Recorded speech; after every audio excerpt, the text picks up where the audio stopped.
ओम नमः शिवाय। दोस्तों, मेरे चैनल सनातन सागास पे आपका बहुत बहुत हार्दिक अभिनंदन। आज की कहानी बहुत रोचक है। वो यूं इसलिए क्योंकि आपने कभी ना कभी अपने जीवन में च्यवनप्राश का नाम सुना होगा और खाया भी होगा। लेकिन च्यवनप्राश को च्यवनप्राश क्यों कहते हैं, ये पता है क्या आपको? च्यवनप्राश आया ऋषि च्यवन से। ऋषि च्यवन बहुत समय पहले सनातन धर्म में थे। ये कहानी उनकी है।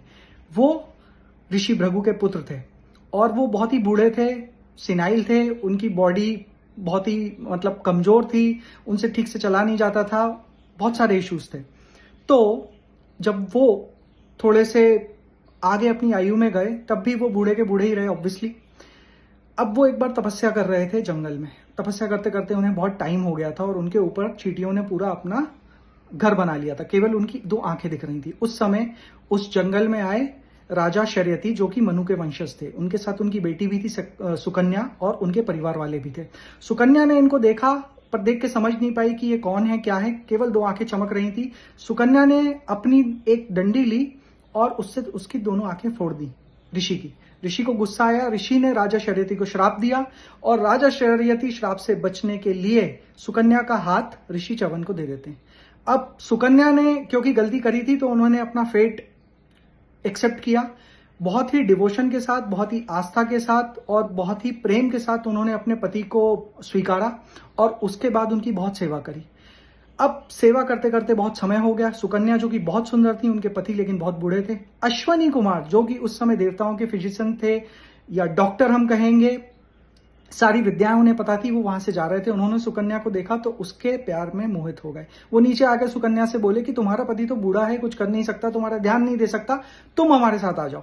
पर वो नहीं मानी। उन्होंने बोला मैं अपनी पति की ही सेवा करूंगी। और उन्होंने अश्वनी कुमारों को कन्विंस किया कि तुम मेरे पति को ठीक करो। तो अश्वनी कुमारों ने एक जड़ी बूटी बनाई। जड़ी बूटी पौंड में बनाई। पौंड के अंदर जड़ी बूटी बना के ऋषि च्यवन को बोला आप इसमें स्नान करिए। स्नान करने के बाद जब वो आए तो एक आयुर्वेदिक पेस्ट बनाया, वो उनकी पूरी बॉडी पे लगाया। और फिर तीसरी चीज उन्होंने करी, एक मेडिसिन बनाई, आयुर्वेदिक मेडिसिन, जिसका नाम उन्होंने रखा च्यवनप्राश। जी हाँ, च्यवनप्राश। वो च्यवनप्राश उन्होंने जब ऋषि च्यवन को खिलाया और उसके बाद उन्होंने ऋषि च्यवन को आराम करने को बोला।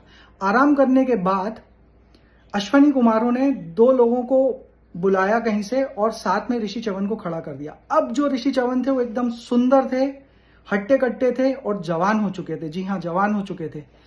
अब सुकन्या को बोला कि अपने पति को पहचानो। सुकन्या ने सीधी तरीके से अपने पति को पहचाना और पहचान के वो समझ गई कि यही मेरे पति हैं और वो बहुत खुश हो गई। उन्होंने अश्वनी कुमारों को बहुत धन्यवाद दिया और शायद ऋषि च्यवन ने भी अश्वनी कुमारों को बोला कि आपको अब से देवताओं के साथ आपको भी यज्ञ का हवन मिलेगा, ऐसा कुछ शायद उन्होंने बोला। और वहीं से प्रख्यात हुआ ये शब्द या ये टर्म, जैसे च्यवनप्राश कहते हैं। तो च्यवनप्राश के पीछे इतनी बड़ी स्टोरी थी, बहुत ही कम लोगों को पता है।